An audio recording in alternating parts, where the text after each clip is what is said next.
यह कहानी मैंने अपने गांव के ही एक बुजुर्ग जो कोलकाता में काम करते थे उनसे सुनी थी। एक बार की बात है कि कुछ अंग्रेज शिकारी भारत के किसी जंगल में शिकार पर गए।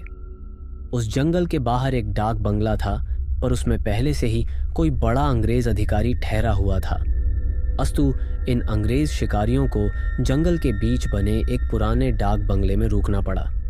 इस डाक बंगले का रखवाला अपने परिवार के साथ रहता था और डाक बंगले में रुकने वाले लोगों की सेवा करता था। इस रखवाले के परिवार में उसकी बीबी तथा लगभग 14 से 15 साल की उसकी एकमात्र लड़की थी। एक शाम जब अंग्रेज शिकारी शिकार करके वापस डाक बंगले पर आए तो नहा धोकर पीने बैठ गए। पीने के बाद उन्हें इतनी चढ़ गई कि वे लोग पूरी तरह से बहक गए और उस रखवाले को गोली मारने के बाद उसकी बीबी तथा बच्ची को नोच डाले। इन पापियों को नशे में कुछ भी पता नहीं चला और नोचने के बाद उन दोनों को भी गोलियों से भून डाले और तीनों की लाश को डाक बंगले के पीछे दफना दिए। ये बात आई गई रह गई। अंग्रेजों ने फिर कुछ दिन के बाद वहां कैलाश नामक एक नया सेवक रख दिया। किसी को कुछ भी पता नहीं चला कि इस पुराने डाक बंगले का पुराना सेवक और उसका परिवार कहाँ चला गया। एक बार की बात है कि नया सेवक कैलाश रात को गेट बंद करके सोया हुआ था। तभी अचानक उसकी नींद खुल गई, क्योंकि उसे लगा कि दरवाजे पर कोई रो रहा है। उसने एक हाथ में लाठी उठाया और दूसरे में चिराग और दरवाजे पर आकर हाँक लगाया। कौन है? इतनी रात गए कौन दरवाजे पर रो रहा है? उसने देखा कि एक किशोरी दरवाजे पर बैठी रो रही है। कैलाश उस किशोरी के पास गया और उसके सिर पर हाथ रखते हुए कहा कि बेटी रो मत, अंदर चल।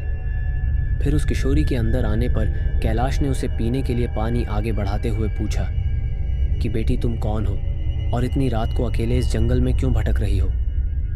कैलाश की इतनी बातें सुनते ही वह किशोरी और तेज फपक पड़ी। कुछ समय तक तेज तेज रोने के बाद वह थोड़ा शांत हुई और कैलाश को बताई कि वह इस डाक बंगले के पहले सेवक की पुत्री है। फिर उसने यह भी बताया कि कैसे 4-5 अंग्रेज शिकारियों ने उसके पिता को मार डाला और उसके बाद उसके तथा उसकी मां की आबरू को नोच डाला। फिर कैसे उसकी मां तथा उसको भी गोलियों से भूनने के बाद डाक बंगले के पीछे दफना दिया। उस किशोरी की इतनी बातें सुनते ही कैलाश पूरी तरह सहम गया, पर निडरता दिखाते हुए पूछा कि ऐसे कैसे हो सकता है? अगर तू मर गई है तो मेरे सामने कैसे बैठी है? कैलाश की यह बात सुनते ही वह लड़की अचानक गायब हो गई और कैलाश कुछ समझ पाए इससे पहले ही वह उस कमरे की दीवार पर उलटी टहलती नजर आई। कैलाश यह नज़ारा देखकर पूरी तरह से सहम गया। फिर अचानक वह लड़की आकर कैलाश के सामने बैठते हुए बोली कि काका आप डरिए मत, मैं आपका कुछ भी बुरा नहीं करूंगी। धीरे धीरे कैलाश का डर जाता रहा और उसने अपने मस्तक पर आई पसीने की बूंदों को गमछे से पोंछ लिया। फिर उसी रात को उस लड़की ने वह जगह दिखाई जहां उन तीनों को दफनाया गया था। कैलाश ने कुदाल से खोदकर उन तीनों के अस्थिपंजर को निकाला। फिर कैलाश ने उस किशोरी से वादा किया कि वह उन अंग्रेज शिकारियों के खिलाफ कोर्ट जाएगा और किशोरी को इंसाफ दिलवाकर रहेगा। कैलाश की बातें सुनकर वह किशोरी रोते हुए बोली कि काका आपको कुछ नहीं करना है, बदला तो मैं लूंगी, बस आप मेरी थोड़ी सी मदद कर दें। फिर क्या, उस किशोरी के बताए अनुसार कैलाश ने बीमारी का बहाना बनाकर उस डाक बंगले की नौकरी छोड़ दी तथा उस किशोरी को किए वादे के अनुसार उस किशोरी के माता पिता की अस्थियों को जला दिया तथा उन दोनों के नाम पर पूजा पाठ भी करवाया। उन दोनों की मुक्ति हो गई, पर लड़की के कहे अनुसार कैलाश ने न लड़की के अस्थिपंजर को जलाया और न ही उसके क्रियाकर्म के लिए कोई अनुष्ठान पूजा पाठ ही किया, क्योंकि किशोरी ने कहा था कि अगर उसके लिए भी पूजा पाठ हो गई तो वह इस भूत ही योनि से मुक्त हो जाएगी और फिर उन दरिंदों से बदला नहीं ले पाएगी। समय बीतता गया और अब उस डाक बंगले में कोई नया सेवक आने को भी तैयार नहीं होता, क्योंकि कैलाश वहीं आसपास मंडराता रहता और नए आने वाले सेवक को भूत ही कहानी सुनाकर भगा देता। कभी कभी वह किशोरी भी अपनी भूत ही कारनामे से आने वाले नए सेवक को 9-2-11 कर देती, पर उस बंगले पर शिकारियों का आना कम नहीं हुआ। वे आते और खुद ही अपनी व्यवस्था करते, पर जो अब आता वह वापस नहीं जाता, क्योंकि उस डाक बंगले में ठहरने वाला हर अंग्रेज शिकारी उस लड़की का शिकार हो जाता। कभी कभी तो ऐसा होता कि वह लड़की किसी अंग्रेज शिकारी को अपने लटकों झटकों में फंसाकर उस डाक बंगले में लाती और रात को अपने असली रूप में आ जाती और डराकर उस अंग्रेज को मार डालती और उसका खून पी जाती।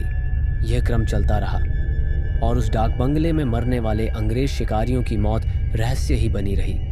अंग्रेज अधिकारियों के लाख कोशिश के बावजूद न हत्यारा पकड़ में आता और न ही मरने वाले अंग्रेज शिकारियों अधिकारियों के मौत का कारण पता चलता। धीरे धीरे यह खबर आसपास के क्षेत्रों में अंग्रेज शिकारियों आदि में फैल गई कि पुराने डाक बंगले में ठहरने वाले हर शिकारी की रात तो होती है, पर वह दूसरे दिन का सूरज नहीं देख पाता। 2-3 और वर्ष बीते और अब वह डाक बंगला खंडहर हो गया, क्योंकि अब किसी में भी हिम्मत नहीं थी कि वहां ठहरे। आखिर किसको अपनी जान की परवाह नहीं होती। पर वह किशोरी भूतनी जो अब युवती बन गई थी, उसी डाक बंगले में रहकर अपने हत्यारों का इंतजार करती। दिन में उधर आने जाने वाले लोगों को उसका एहसास होता, क्योंकि वह बराबर रोती रहती पर किसी को दिखाई नहीं देती। एक बार की बात है कि वह युवा भूतनी उस जंगल में रह रहे एक युवा भूत तथा युवा भूतनी के संपर्क में आई। ये दोनों आदिवासी थे और जंगल में लकड़ी काटते समय किसी अंग्रेज शिकारी के शिकार बन गए थे। युवा भूतनी उन दोनों को लेकर शहर की ओर निकल गई। युवा भूतनी उन दोनों भूत भूतनी के साथ शहर में घूम घूम कर अपने हथियारों की तलाश करती रही। 2-3 दिन की मेहनत के बाद ही वह अपने हथियारों को पहचान ली। एक दिन वह शाम के समय खूब खूबसूरत युवती बनकर उनमें से एक हत्यारे अंग्रेज शिकारी के घर पर गई।